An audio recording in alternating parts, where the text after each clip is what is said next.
6 children drowned here in the Jacksonville area in the past 2 months. Drowning is the leading cause of injury and death among children aged 1 through 4 in Florida. It is the highest in the nation for this age group here in Florida, drowning deaths. Most of the drownings happen in swimming pools. Joining us now, John Phillips, a local attorney who's been looking at the law when it comes to responsibility. And John, you know, here's the reality. There's a dichotomy. Kids see pools as inviting. Parents have a responsibility to see pools as something that come with consequences. They do. Even Florida law calls it an attractive nuisance.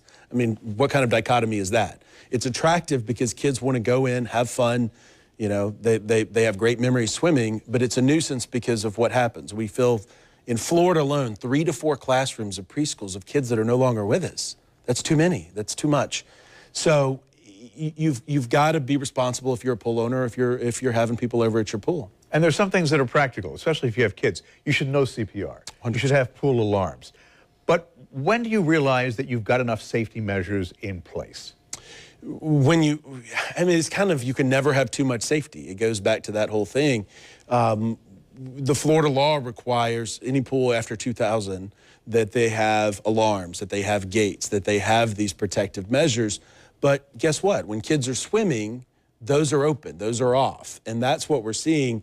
Some 67% of the cases are when the pool was open, when it was, you know, just a parent forgot to look. And with some of the 3 to 4 tragedies we've had, you know, kids found at the bottom of the pool, most of them weren't just kind of curious kids that wandered off. They were planning on swimming. And you know, you just brought up an interesting point. You can have a fence, you can have a pool alarm, but the parent who goes, oh, I just went in for 10 seconds to turn off the stove, and the unthinkable happened. Right. That is where the big problem is. That's where the huge problem is. And with that comes civil liability. With that comes criminal liability. You know, the charge just for not having the safety device, a misdemeanor, doesn't compare to the felonies that could come from reckless and when you know, child care services come knocking on your home, which we've seen with some of these incidents. And, you know, we've seen families that lost a child to death, to drowning. And then DCF comes and looks and see whether the other kids are safe, and they don't go away. They don't make this thing easy, nor should they. You know, any child's death that's preventable is worth having a conversation, worth knowing CPR. You know, if you have a pool, you know, with great fun comes great responsibility. And kids are out of school. You have a pool party, and again, there's a responsibility that the parent who's hosting that party has to make sure that each and every kid stays safe. At the minimum, what safeguards should you have in place? At a minimum, you know, you need to have the stuff when the pool's not in use, the alarms and the gates.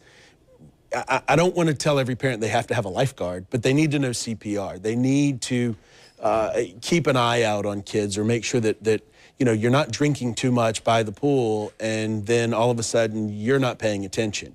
And so, you know, common sense, unfortunately, isn't that common sometimes when it involves, you know, summer behavior and fun. And we just need to re-gear. And, you know, from the standpoint of liability, you know, people can email us and we'll send you a free waiver. We don't want to get there, though. You know, that's not the point. We don't want to avoid liability or get to the point where you're having to hire us to sue somebody.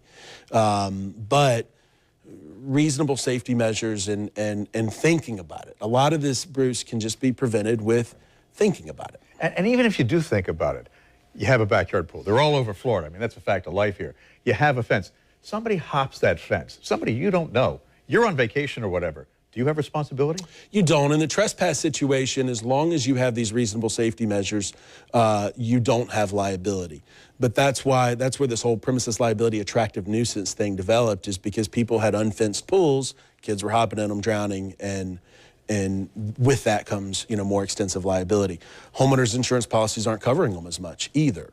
And so, you know, you just need to do due diligence if you're going to have, you know, fun in the sun in Florida. Be smart about it. Be smart about it. You use the word common sense. There's not a lot of it. Employ common sense. Be ready for it. It's almost like insurance. If you're ready for it, it ain't going to happen. It ain't going to happen. But, you know, for the stat alone of the #1 killer of children 1 to 4 in Florida, like, and it waxes and wanes, but that's generally the consensus. You've got young children. My boys are a little grown, but I worried about it when they were growing up. We have a pool, we have a swim spa, so it's built up that they can't get in it, but you better believe it's got every bell and whistle as far as safety, because, you know, you can't go back and say what if. I'm sure John gave you something to think about. If you'd like to share this interview or revisit it, you'll find it on news4jax.com on the morning show page after about 10:30 this morning. Certainly some good advice there. All right, let's talk about the weather because kids are going to be in the pool today, Rich, and moms and dads, make sure you're watching.